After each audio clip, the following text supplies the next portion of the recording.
You know, I don't get a ton of birthday presents, but when I do, they're bangers. This is one of my fondest ones. The Legend of Zelda Twilight Princess. I remember walking into GameStop with my dad, and you know those gaming cabinets, those like gaming displays? One of them had a trailer for Twilight Princess, and I literally could not stop gawking and awing. I was literally like, oh my god! Bam! Jump cut. I got a haircut. And I changed the audio and how we're doing this. So my parents would often script words or phrases on a piece of paper, and I would basically need to forge or copy their hand style, writing style, to make sure that it looked good. And you know, I never actually got the game at GameStop. The point I was really getting to was that during one of those tedious sessions, my dad slid to me over Twilight Princess. And it was almost like a bone, you know? Although they would never say like, good job. It basically was a good job. And I will always remember that. Now the game is just over 18 years old, and saying that out loud is crazy. I didn't realize how much I really appreciated it until I was a little bit older. You know, the way the game makes me think and feel, the way the atmosphere is heroic yet dark. All of those things are a culmination of what I would like to talk about today with you guys. Hey, it's Billy, and today we'll be talking about the GameCube version of Twilight Princess and why it means so much to me. Now, why specifically the GameCube version? It's because I don't have a Wii U. You know, I don't have a Wii U. I did a recent playthrough of this game, and I just really want to share my experience with you guys, whether it's about like my fondness for the music or what I personally experienced or have thoughts about. So I hope you guys stay for that. There's also going to be a little bit of hacking and glitches, so stay tuned for that. And I got a big ask coming up. Not a big ass, a big ask. We are almost at 1,000 subscribers, and I just want to let you guys know that anyone that clicks on this video, you know, everyone that has subscribed, I just want to let you know that I am very thankful for everyone, period. Honestly, I'm surprised with the amount of videos that have come out that I am where I am already, you know. So again, I just want to say thank you. We're almost at 1,000 also, and then if we get like 1 million subscribers in like the next 5 minutes, like that's cool, because then we beat Locked In Luke and then NPC Labs. Thoughts? YouTube rivalry? Also, hitting 1,000 will save this guy from my clutches and getting RKO'd. Please, I'm begging you. The biggest Zelda adventure of all time, man. Now that obviously doesn't hold true anymore because we have the Switch games, but it still might be the second largest traditional Zelda game. It has little pictures of adventure, action, and a little bit of mysteriousness. What's that creature on the wolf? Look at this dinosaur. I feel like in the current state of gaming, developers have pictures more akin to a standardized advertisement. Whether it's like desensitization, I do feel a little bit of something when I check older games, and they just don't make them with that much love anymore. You know what? Let's take a look at that.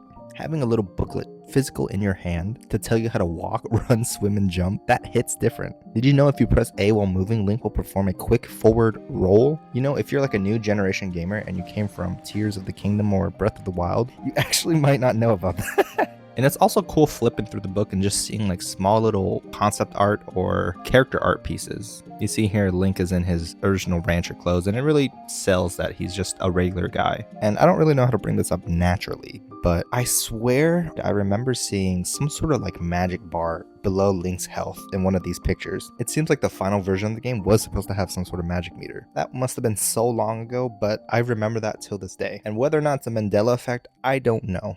So how do I feel about Twilight Princess? Why do I like it so much?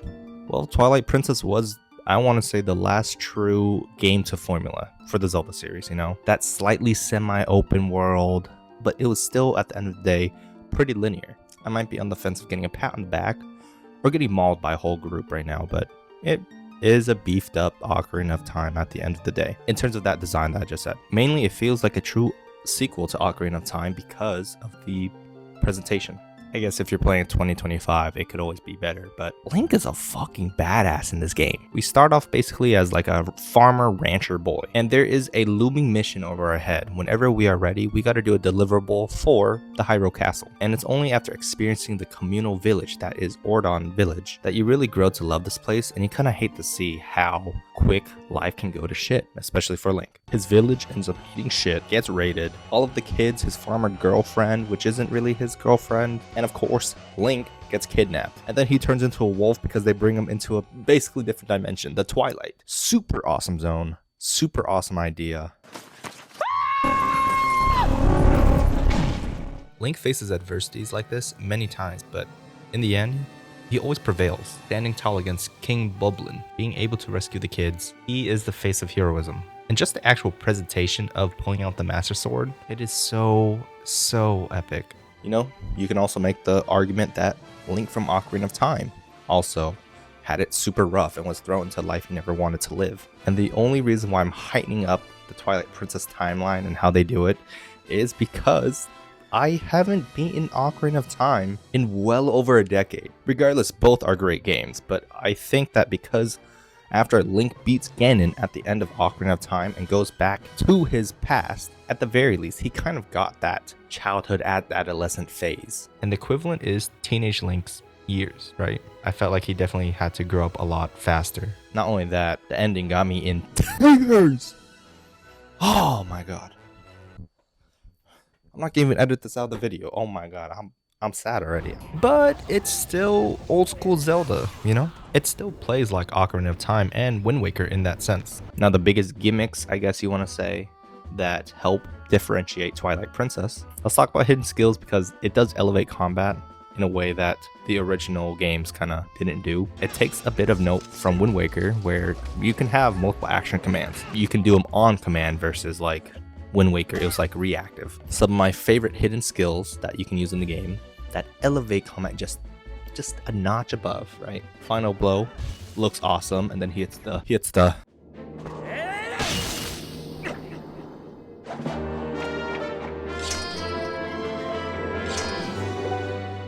that boy clean. Then there's a side rolling one where you roll around to their back and give them back shots. That's awesome.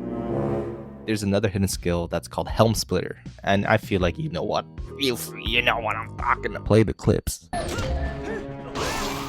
Clean. In terms of human's Link form, this is definitely one of the best swordsmanships that we've seen from him yet. And it's definitely highlighted when you're at the Arbiter's Ground, fighting off waves and waves and a mass amount of bokoblins. This shit was my favorite. That on top of the massive selection of weapons makes for a very full experience. And I know to a degree a lot of these items don't get used, aka the ball and chain, the spinner. I feel like you guys heard it before, but I think that's what gives it some charm and personality. And at the very least, the way that they are utilized, it's at least cool. The ball and chain, you're basically playing ping pong with this ice encasing. The spinner, you're playing Tony Hawk Underground 2 with the skeleton. It is what it is. Now the wolf form, on the other hand,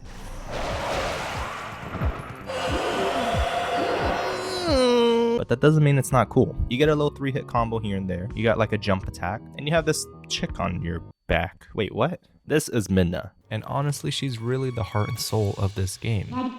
You meet her after getting kidnapped from those monsters I was talking about earlier, and she is the biggest troll you'll ever meet in your life. She basically uses you to get what she wants throughout kind of like the beginning sections of the game, the first couple temples. But after meeting her and being in your wolf form, if you hold B, you're able to do this like homing, locking dash to multiple enemies. I thought this was the sickest thing as a kid. My understanding is that it takes a little bit to charge, but it nearly one-shots every enemy. And they are especially helpful for these shadow beasts. They usually comes in packs of like 3, 4, or 5 or something like that. The thing is, if you don't kill them all at the same time, or at the very least kill the last 2 of them at the same time, they will not die. So having Midna's technique is awesome. You know, the only thing I really don't like about the wolf form is that it's genuinely just not as fun as human Link. You know, you get a couple perks of being a dog. You can sniff stuff. You can dig. Sometimes you can find goodies, and it definitely helps when you're in like the snow temple area where you need to dig in the snow or like a key or something. Okay, so this part is cool, no satire, but one of his kit is that he is able to sense the spirit world essentially. When you do this in the Twilight and you see the souls of the human beings living in the real world, you're able to interact with them, and it's pretty interesting to see what is happening but not see what's affecting them. I hope I explained that clear enough, but yeah, you're basically witnessing real time what's happening in Hyrule. So you know what, that was just all on a gameplay perspective. What about story? I'll tell you some story. When Link was still in his wolf form, Midna basically said that she will help him return back to his former self if he helps her and does whatever she says. And in turn, we eventually get to reach the god of the land, Theron, mentioning that being a wolf is a sign that he is the chosen one. And to purge the darkness and twilight of the realms, he'll need to basically go to these dungeons and fight the boss, get these shadow pieces. And after purging the lands of Theron, Eldin, and Lanayru, you get all the fused shadows, and the antagonist finally shows his face, Zant, who seems to have been looming over menacingly for us to collect all of this, only to take action and take it away from us, putting a curse on Link to be in wolf form permanently, and for Midna to be at her lowest. This is the biggest shift in the game because Midna has acted the way that she does. Spoiler alert, she is the Twilight Princess. She does not give a single damn about Hyrule.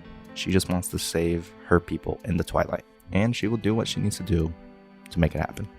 After nearly losing her life, but Link being the face of heroism helps her and saves her, she has a newly found lens, respect, and gratitude. So after helping Midna out, we get put in the direction of the Master Sword, the Sword of Evil's Bane.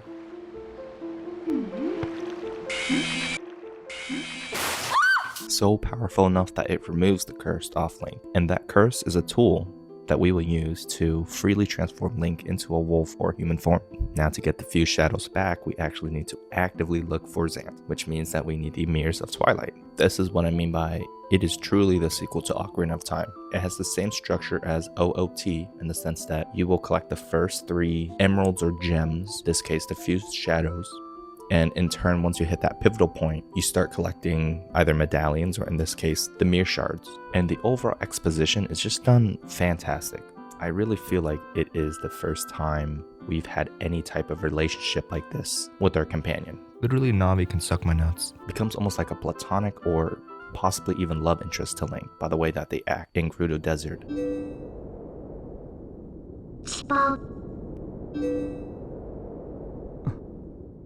Relying on each other and deepening their bond every single temple, working together to save the Twilight, get the few shadows back, and finally fight the King of Darkness, Ganon. And I felt like you already knew that was the real antagonist. Zant just was a puppet, and I do feel like he was slightly a letdown, but I don't think he was as much as a letdown as people believed. At the end of his game, he's just a little kid that wants power. And the story overall, it's just more grandiose. And if you're really looking for it, hidden themes such as corruption, they do show. And again, by the presentation, it makes it quite an unsettling and different atmosphere that I really enjoy. Kind of like a segue into the characters, but I do feel like Zelda should have gotten a little bit more spotlight. Legend of Zelda! Legend of Link! You really only see her in the beginning for her to scold Midna and be like, why are you here? You meet her again so that she's able to save Midna. But I really can't even be mad about that because 1, I like her design, and 2, this is really an acceptance story for Midna. I guess it's time to finally reveal the ending, but she was also placed upon a curse to look like an imp. That's not her true form. She actually looks like this.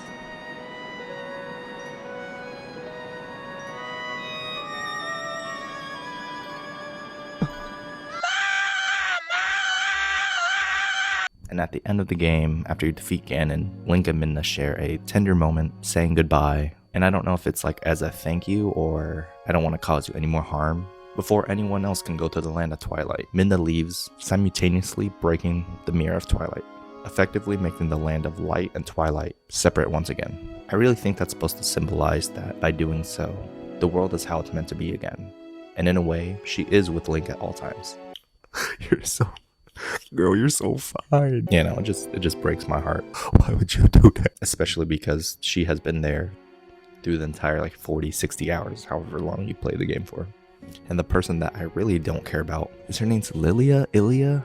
I don't care. She sucks. I think she was the intended home cozy rancher love interest, because she also gets taken away by the monsters in the beginning. But later in the story, when you meet up with her again, she loses all of her memories. And you know, if the last sections of her quest are probably my least favorite, because it has to do with this sky temple. You basically like go through this cowboy town, get some items, eventually show Ilia like this flute or something like that. She regains her memory, but in order to get to the Sky Island, you need to use the Dominion Rod, stupid ass weapon, very useless in my opinion, to get these like sky book segments, to conjure up a whole book, to give to this guy that's stupid, only for you to find the piece of equipment first that gets you to the Sky Island.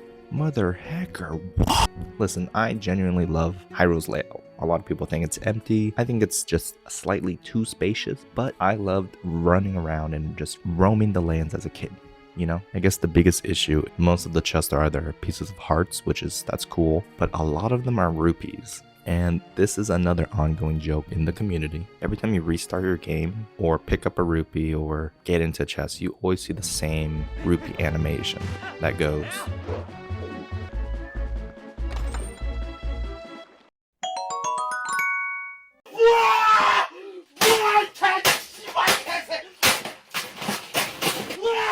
But besides that, Hyrule is great. I also love the dungeon selections in this game. The first 3 are very solid. Arbiter's Ground is amazing. The ice one, oh my god, it's so cool. The only ones I really didn't care about is one, the Temple of Time, which it was an awesome throwback, if not a little bit annoying. That music. I'm gonna shoot myself. A lot of people, it's gonna be the water temple that sucks. It's never gonna be as bad as the water temple in Ocarina of Time. But the Sky Temple, man, is just up there in terms of like being one of the most confusing temples for me. But I should say at the very least that I love all of the temple bosses and the music. So one of my favorite things to do after I beat a Zelda file is to play around with glitches or cheats. I always wanted more Zelda time, and instead of creating a new save file, we just went crazy, team. And this could be small things like small shortcuts or even like big exploits. I'll show you what I mean. So let me get this off my chest. The Sky Island quest skip. Yeah, you can skip it legit. I would rather forget my memory like Ilya than have to do that quest. I hate it so much. Now, not to go into detail because this video is already long as it is, but you just need to line up at this statue right here down in the Kakariko village ruins. And by transforming into a wolf and dashing at a certain angle, you can just completely clip through and find the cannon. Now, I believe if you do this too soon or incorrectly, you can actually soft lock yourself. What I mean is if you spend too much time trying to move the cannon or clicking buttons or doing anything like that, there's this guy named Shad. He does a lot of like the statue researching and trying to figure out what all that means. It doesn't matter if he's in the room with you or not, the game will think that he is. And it's a game mechanic where if there is a human nearby, you cannot transform or do anything Twilight or Wolf related. This is the soft lock that I'm talking about. But what you can do is do that glitch skip, hold the map button and talk to Midna, do the warp, and it should just warp right away. Very easy, very clean. You also probably noticed that I had a color swap on. Yeah, that's a cheat. That's no glitches can do that. Sometimes I like being blue, sometimes I like being orange, and sometimes I just like flying high in the sky. Let's go. Woo-wee. Now, I think this is just considered an exploit. It's called the long jump attack. For this, all you'll need is the Gale Boomerang, which you get very early in the game at the first temple. How this works is that if you throw your Gale Boomerang across any void, any pit, or alternatively, onto a plane or ground that is higher than your current level, if you long jump during that timing, you will just It's genuinely an insane concept to even think of. I use this quite a bit to skip some things in the Sky Island. Maybe that's why it's so confusing for me, I don't know. It really is a cool way to either just completely skip things or to completely just dig around. This is just one of my favorite glitches, period. And lastly, I don't know if it's because I'm on an emulator or not. Spoiler, I'm on an emulator. Played on this guy, the Odin 2. I don't know if there's a way to pull off this on an emulator. And I'm hoping if anyone out there knows, please let me know because I would love to show footage of my own. But this is called the back in time glitch. Very simple steps. Go to a bridge, jump off the bridge. Now, once you jump off the bridge, all you have to do is hit reset on a certain frame. And when I say reset, I mean like reset your game. It activates a flag in a certain way where it actually just resets the title menu in a way where you're still playing. There's like a lot of applications you can use this for a lot of like skipping or like loading certain save points. I haven't done it in a while, but this was a very fun glitch to kind of pull off and break the game with. And on one more note, I have an extra goodie for you guys. At the beginning of the game, these gates are locked. You can actually clip through and just completely skip it. And if you don't know what you're doing, you're probably just going to get stuck at a certain point. But back then, I don't know about now, it was used for like speed running, and you can get to Hyrule Field early into the next general area. And I think that is it for my little retrospective on Twilight Princess. That was my entire experience that I can recall. If you guys felt like I've left anything out, which I probably did, feel free to put a comment down below. And while you're at it, you might as well just like and subscribe. That will mean a lot to me. And again, I appreciate you just watching this video. Now, I didn't really cover the emulation experience, but if you guys are curious about my Odin 2 or would like to know about that, also let me know in the comments if you want me to make a video on that. I wasn't really too sure if I should add it in this video or not, but that can be a cool video. I can show you what I have on it and my lens as to emulation as a whole, I guess. Now, in terms of future videos, I know I don't post an insane amount. I'm still trying to work on that. I also switched to DaVinci Resolve recently, so it's been a bit of a learning curve. Monster Hunter Wild is just around the corner, and I'm definitely playing that. That's hopefully the next video, but I'm also playing Ninja Gaiden Black 2 and Resident Evil, so I don't know. Hopefully I can get something out soon. It's just a matter of when and how long it'll take. And lastly, again, I just want to say thank you for watching this video. Oh, and before I forget, I am going to post my Discord down below. It is super bare bones. So if you guys want to connect, talk, I would love to learn how to build the server. Yeet! And on that note, I will see you in the next one. Peace! This mic is